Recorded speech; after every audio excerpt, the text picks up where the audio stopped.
Labą dieną. Šiandien jums man labai malonu pristatyti kolegą iš Italijos, Adriano Čeri.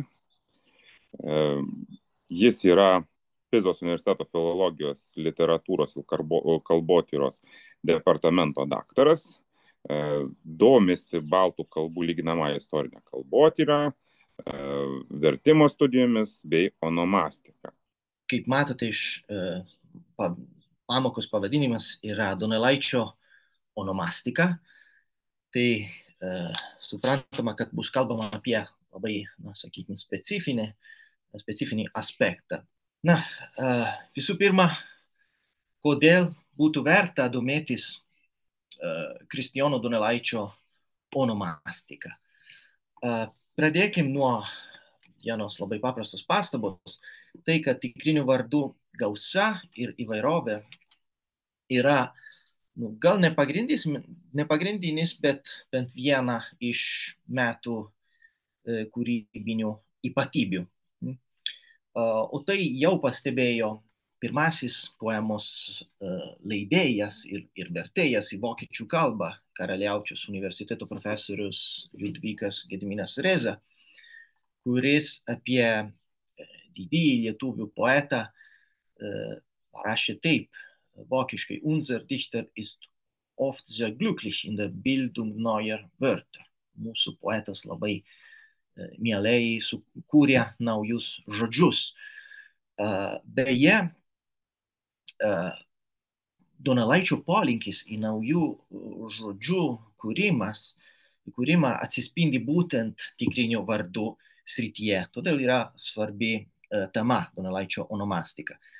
Ir poemos tikriniai vardai patraukė ir kitų žymų XIX amžiaus filologų ir kalbininkų dėmesį, tokių kaip Jakobo Grimo ir Georgo Nesselmano.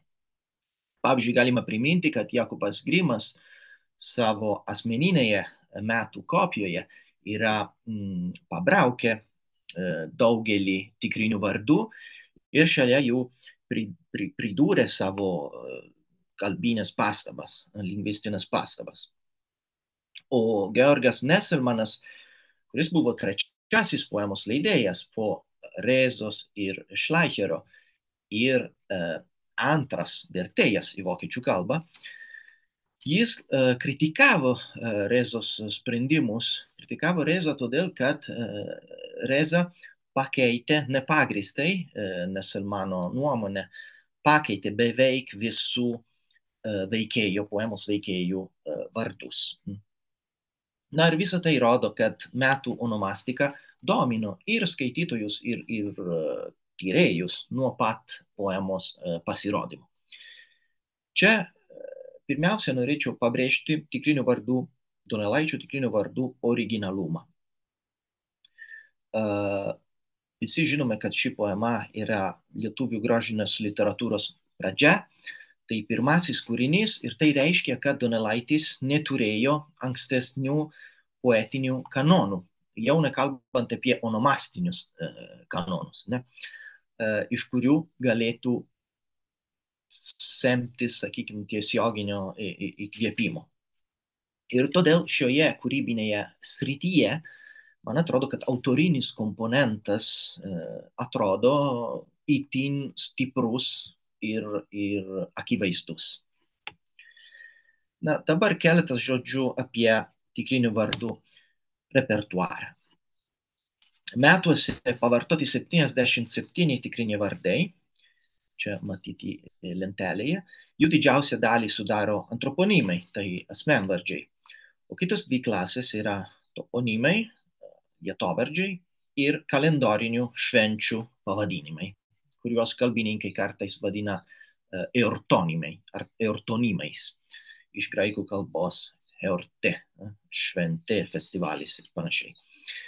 Iš 5 vietovardžių 3 nurodo tikras vietovės: Lietuva, Karaliaučius ir Prūsai. Žodis Prūsai naudojamas tik vieną kartą daugiskaitos vietininko forma Prūsuose. O kitos 2 vietovardžiai nurodo išgalvotus kaimus. Taukiai, tai yra, reiškia, turtingas kaimas, ne? Ir kitas yra Vyžlaukis. Tai Vyžos laukas. Manau, kad visi žinome, kas tos Vyžos yra. Abu pastarieji vietovardžiai beje priklauso vadinamųjų kalbančiųjų vardų grupiai, apie kurią bus kalbama vėliau. Ir 4 kalendorinių švenčių pavadinimai nurodo tikslias datas, kurios žymi svarbius žemės ūkio kalendoriaus momentus. Tai Joninės, Jokūbinės, Mykolinės ir Martyno Mertino diena. Tai šita yra, sakykime, semantinė klasifikacija pagal nurodyto referento tipą. Šalia jos tradiciškai pridedama ir etimologinė klasifikacija. Na, tai pagal vardo kilmę. Jei žiūrime į kilmę, poemoje esantis vardai, antroponimai, nėra vienodai. Vieną sluoksnį sudaro lietuviški vardai, Dočys, Milkus, Pakulūnas, Plaučiūnas ir kiti. Gana dažni ir hebrajų kilmės vardai iš Biblijos tradicijos, sakykime, tokie kaip Java, Ilzbė, Elzbieta, Jokūbas, Jonas, Mykolas ir taip toliau. Lotynų kilmės vardai yra Petras ir Pauliukas, tai diminutyvas iš Paulius.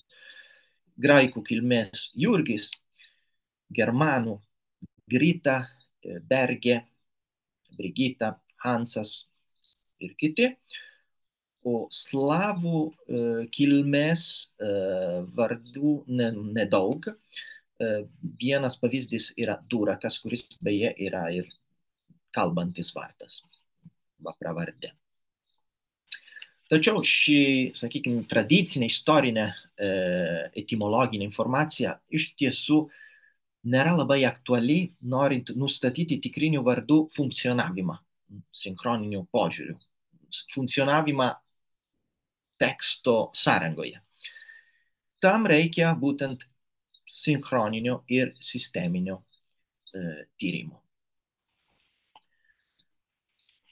Pagrindinės šiuolaikinės lingvistinės teorijos teigia, kad literatūros kūriniuose esantis tikriniai vardai turėtų būti suprantami ir analizuojami ne izoliuotai, o atsižvelgiant į jų tarpusavio santykius.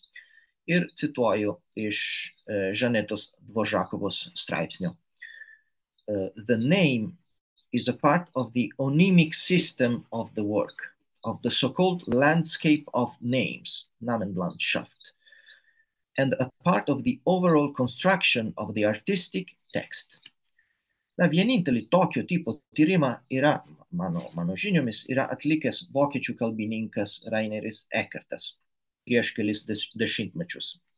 Apačioje galite perskaityti jo darbų pavadinimus ir kitą informaciją. Tai, man atrodo, prasminga pradėti būtent nuo Ekerto pastebėjimų. Metuose pavartoti asmenvardžiai daugumoje atvejų yra sinchroniškai nemotyvuoti ir išvesti iš žinomų krikščioniškų vardų. Tai reiškia, kad Donelaičio laikais šių vardų forma nebeturėjo jokios sąsajos su senaja jau išblukusia reikšme. Pavyzdžiui, lietuvių vardas Jonas. Jonas yra hebrajų kilmės ir tas vardas šioje kalboje turėjo reikšmę. Reiškia ką nors. Jo reikšmė buvo Dievas yra gailestingas. Tai tame kontekste vardas buvo motyvuotas. Bet aišku, kad 18 amžiuje šis vardas jau buvo visiškai praradęs savo semantinių turinių. Tai buvo neskaidrus. Ir šie vardai gali būti suskirstyti į 2 pogrupius, tai nesutrumpintus ir sutrumpintus vardus. Pirmieji yra, pavyzdžiui, Jokūbas, Kasparas, Jonas ir kiti. O antrieji yra Albas, Kryzas, Lauras, kurie yra sutrumpintos formos iš Albertas, Kristijonas, Laurinas ir panašiai. Ekartas be to teisingai pabrėžia, kad vieni ir kiti atlieka tą pačią funkciją. Tai identifikacijos funkcija. Kitaip tariant, šitie asmenvardžiai nurodo konkrečius individualius veikėjus. Be to, poemoje, kaip visi žinome, sutinkama pravardžių arba tiksliau sakant kalbančiųjų vardų grupė. Šitie yra motyvuoti, jie turi semantinį turinį ir sinchroniškai kalbant, sinchroniškų požiūrių. Ir jie atlieka ne tik identifikacijos funkciją, bet tuo pačiu jie charakterizuoja jų nešiotojus. Tokie poemos personažai kaip Bleberis, Vaikščiantis, Daug kalba, Pelėda ir kiti ne tik yra identifikuojami savo vardais, bet ir apibūdinami. Todėl šią funkciją galima vadinti ir apibūdinančią arba konotacinę. Kartais tokie vardai vadinami ir charakteronimais. Jie turi dvi ypatybės, pagrindinės ypatybės. Tai pirma yra išgalvoti teksto autoriaus, dažnu atveju. Antra, jų dėmenų leksinė reikšmė suteikia aktualią, svarbią informaciją, norint suprasti jų funkciją kūrinyje. Šį kartą cituoju britų kalbininko Richardo Coatso žodžius. These are names whose form seems to urge the reader to access or retrieve some meaning relevant to the plot. Taigi šiandien norėčiau išplėtoti Ekarto pradėtą analizę. Beje, vokiečių kalbininkas atsiribojo tik asmenvardžiais ir kartu iškelti tokius klausimus. Kokių kriterijų laikėsi autorius tikrinių vardų priskyrimo procese? Sinchroninių atžvilgių, kokie yra tikrinių vardų pagrindiniai tipai ir kokios yra atskirų vardų funkcijos bendroje teksto sąrangoje. Vadovausimės italų mokslininkės Rita Caprini nuostata, kad, cituoju, lietuviškai, onomastikos tyrinėtojui turėtų būti svarbu atpažinti asmens naudojančio onomastinę sistemą ketinimus. Tai labai svarbus aspektas, mano nuomone. Atpažinti vartotojo, tai gali būti bendruomenė, arba vieno autoriaus ketinimus. Norint suvokti Donelaičio vardų priskyrimo kriterijus, naudinga atsižvelgti į jau minėto Richardo Coatso klasifikaciją. Jo nuomone, autorius gali pasirinkti iš tokių 4 strategijų. Autorius gali, pirma galimybė, autorius gali išgalvoti vardus ex nihilo. Pavyzdžiui, Mr. Spock iš serialo Star Trek.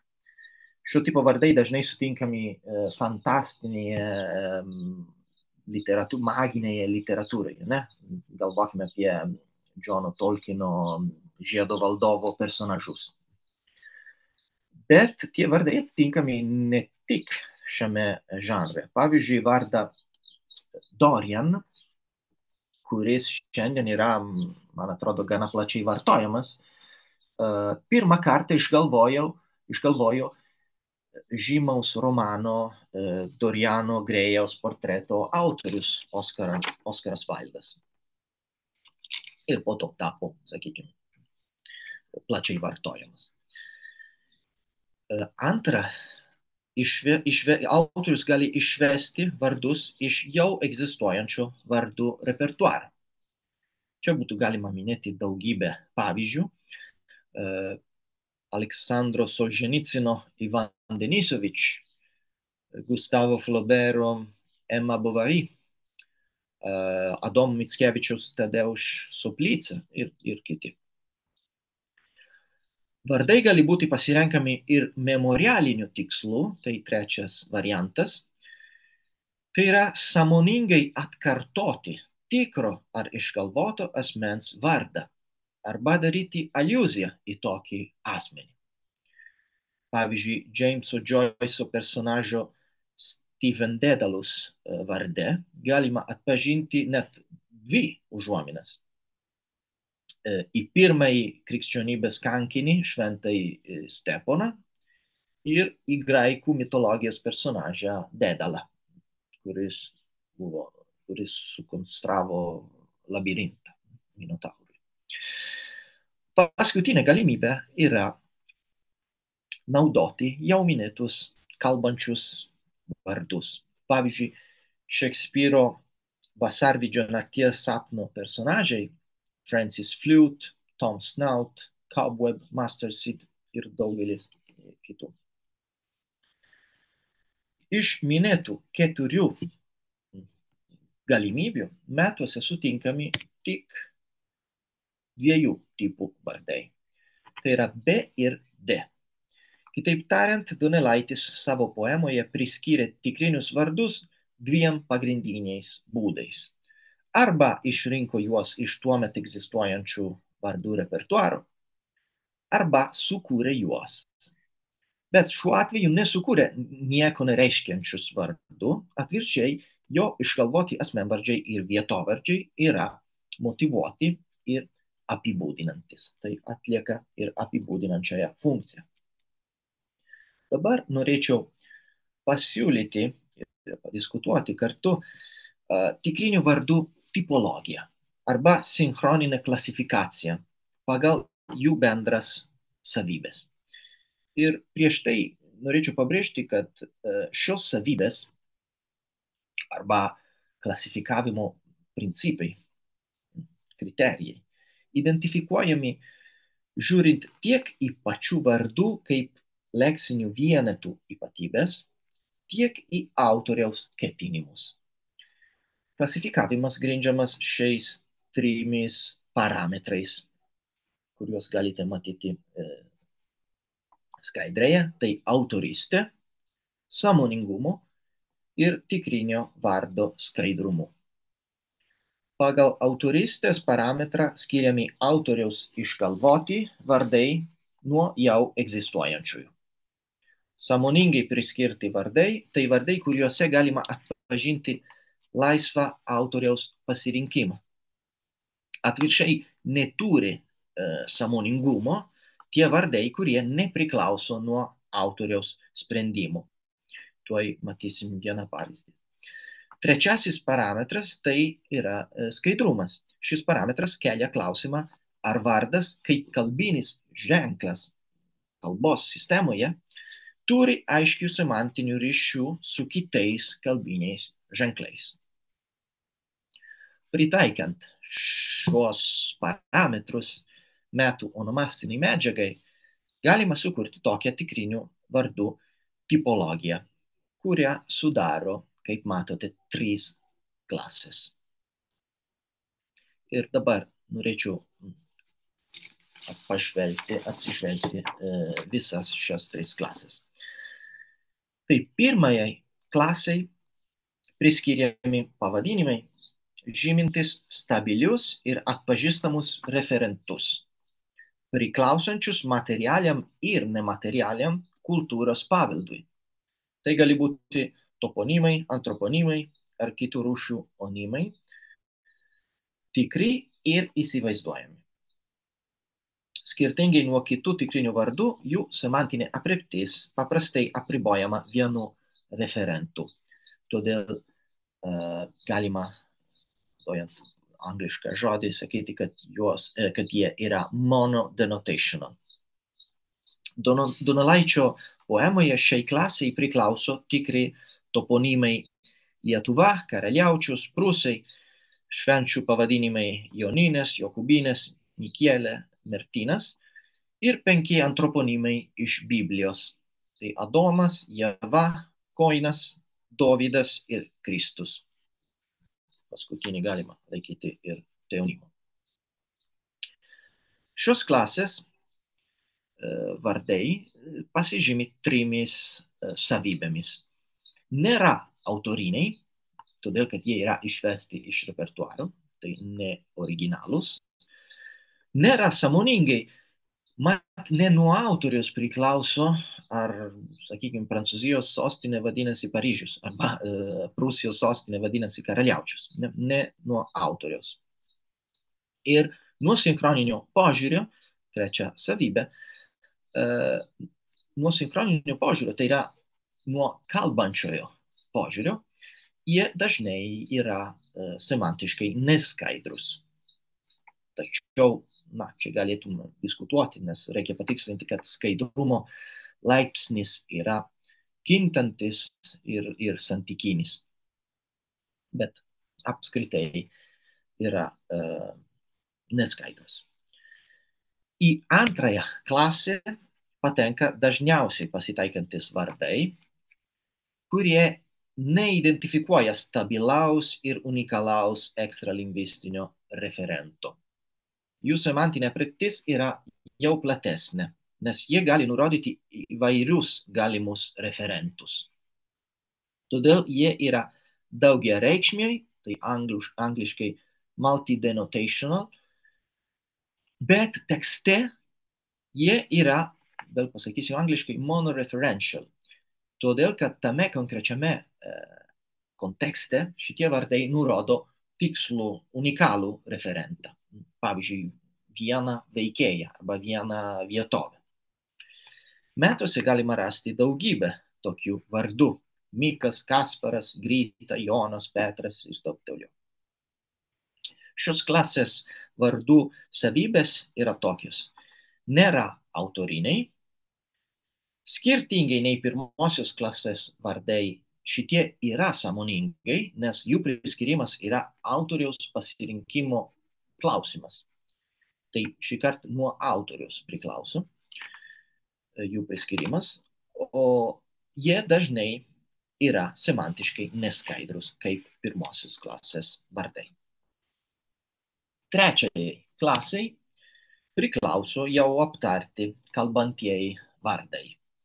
Šitie skiriasi nuo visų kitų todėl, kad yra autoriniai, yra sąmoningi ir yra semantiškai skaidrus. Metuose yra 19 tokio tipo vardų, iš kurių 14 yra lietuviškos kilmės ir 5 turi slavų arba vokiečių dėmenų.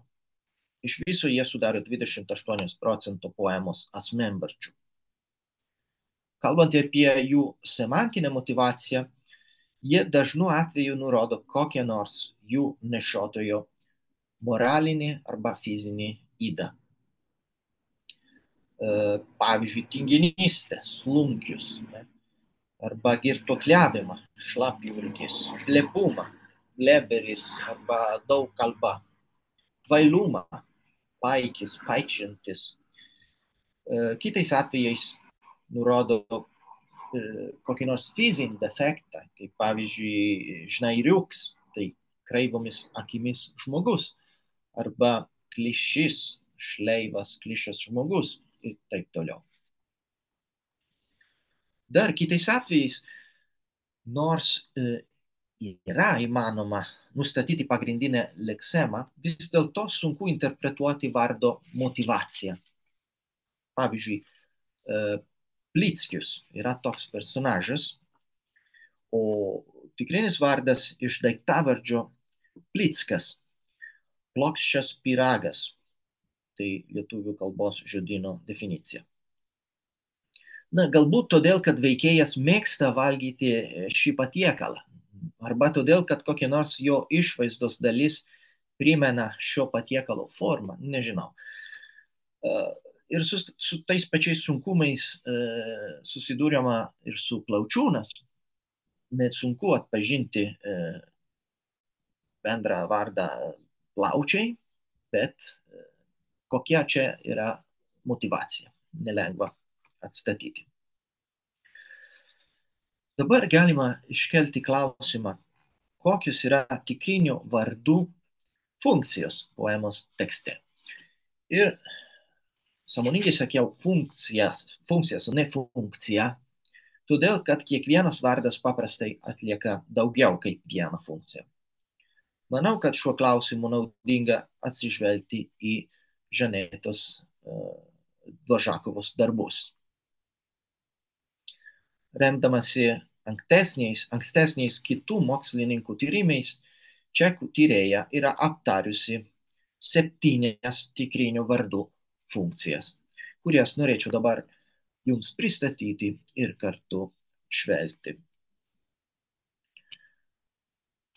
Pagrindinė vardo funkcija literatūroje yra identifikuoti ir individualizuoti referentą. Tai atskirti tą specifinį referentą nuo kitų galimų referentų.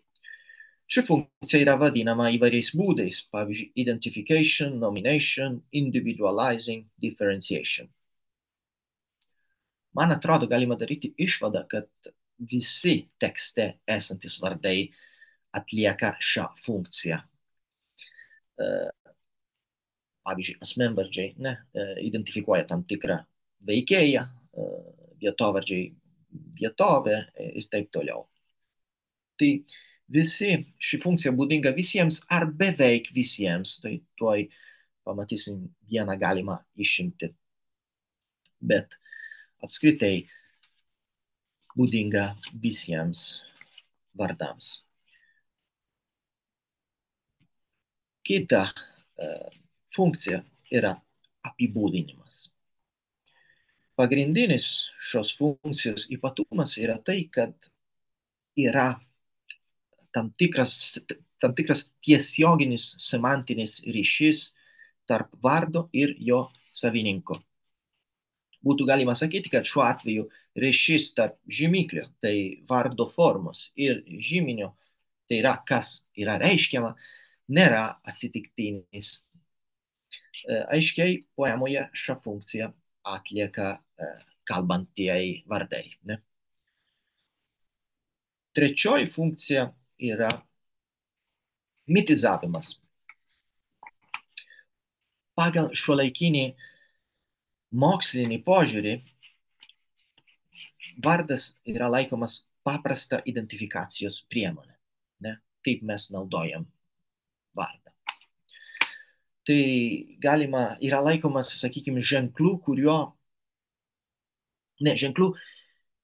siejamų su įvardyjamu objektu tik pagal socialinį susitarimą arba konvenciją. Bet atvirkščiai, archaiškoje, magiškoje pasaulėžiūroje ir mitinėme mąstyme vardas yra labai svarbi asmenybės dalis. Todėl, kad varde slypi žmogaus likimas, lemtis, misija. Jame atsispindi arba gali atsispindėti tėvų norai, pageidavimai, netgi baimės. Ir šią temą žymus antropologas Klodas Levi-Strosas yra parašęs fundamentalių darbų, kaip pavyzdžiui La pensée sauvage, laukinis mąstymas. Ir tam tikrą prasme galima sakyti, kad ši funkcija bent iš dalies yra panaši arba sutampa su apibūdinamąją funkciją. Bet yra ir vienas skirtumas. Pagrindinis skirtumas, mano manimu, yra toks, kad kalbantieji vardai dažnai yra pravardės. Tai jie yra nešiotojo ypatybių pasekmės ir atsiranda tam tikrų jo gyvenimo momentų. O mitiniai vardai literatūrinėme pasaulyje patys daro įtaką personažo likimui. Todėl čia šiuo atveju atvirkščiai likimas yra, sakykime, vardo pasekmė. Ir mano nuomonė, metų vardai yra visi motyvuoti ex post. Tai jie atlieka ne mitinę, o apibūdinamąją funkciją. Tačiau yra bent vienas atvejis, kai gal įžvelgtina ir mitizavimo funkcija. Tai vardas krizas, apie kurį norėčiau pasidalinti keliomis mintimis. Šis yra ypatingas atvejis dėl kelių priežasčių. Visų pirma, krizas yra vardo Kristijonas sutrumpintas variantas. Ne? Tai galima spėlioti, kad čia vyksta, sakykime, poeto savi identifikacija. Ši interpretacija remiasi keleto argumentų. Poemoje šis vardas nurodo teigiamą personažą, į kurį pasakotoja kalba su simpatija ir su meile.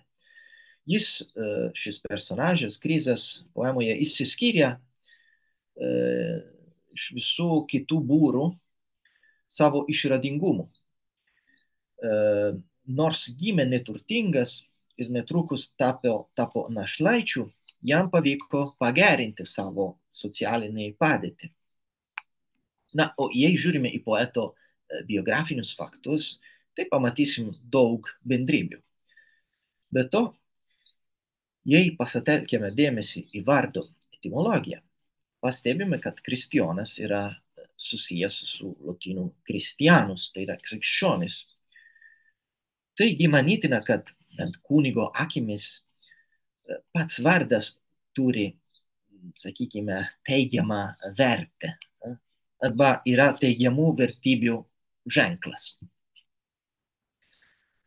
Bet vardas Krizas ypatingas ir tuo, kad jis gali būti vartojamas kitaip negu visi kiti asmenvardžiai. Paskaitykim porą eilučių iš vasaros darbų ir atsiprašau už tai, kad nelabai moku deklamuoti, iškilmingai deklamuoti Donelaičio eilučių. Bet ir būrai jau nuo jų, tai nuo pompalaikių, mokinasi branyt ir besišypsojęs, kad Krizas krizą prigauna. Tai ištrauka parodo, kad šiuo vardu nurodomas nekonkretus asmuo. Ne? Poemoje, beje, ne tik poemoje, vienoje pasakėčioje, Donelaičio pasakėčioje Šuo didgalvis, tikrinis vardas Krizas yra naudojamas kaip bendrinio žodžio būras arba lietuvininkas sinonimas. Tai šis vienintelis vardas gali neatlikti identifikacijos funkcijos. Jis nurodo ne vieną specifinį asmenį, o asmenų grupę. Na ir pagal anglų terminologiją, kurią jau pristačiau anksčiau, šis vardas yra ne tik multi-denotational, bet ir multi-referential, nes gali turėti daugiau referentų. O dabar asociavimas. Asociatyvinė funkcija grindžiama istorinėmis ar kultūrinėmis aliuzijomis, ryšiais ir asociacijomis. Asociavimas vyksta, kai tekste yra vardų, kurie susiję su tikrais arba išgalvotais veikėjais ar vietomis, paimtais iš kitų knygų arba iš tautosakos arba iš legendų ir panašiai. Todėl kartais ši funkcija yra vadinama intertekstualinė. Galime įsivaizduoti tokį atvejį. Autorius savo kūrinyje turi personažą, išdavikišką personažą, o tą išdavikį vadina Judas arba Jagas. Ne? Tai būtų labai aiškus intertekstualumo arba asociavimo pavyzdys. Donelaičio atveju normalu tikėtis, kad ši funkcija bus naudojama mažai arba visai nenaudojama. Iš tiesų, kaip jau minėta, tuo metu dar nebuvo lietuviškos grožinės literatūrinės tradicijos. Todėl nebuvo ankstesnio literatūrinio onomastinio repertuaro, į kurį būtų galima daryti aliuzijas. Na, aišku, be abejo, jis galėjo daryti nuorodas į kitus literatūrinius kūrinius arba religinius kūrinius, bet tik ne lietuvių kalba, be abejo.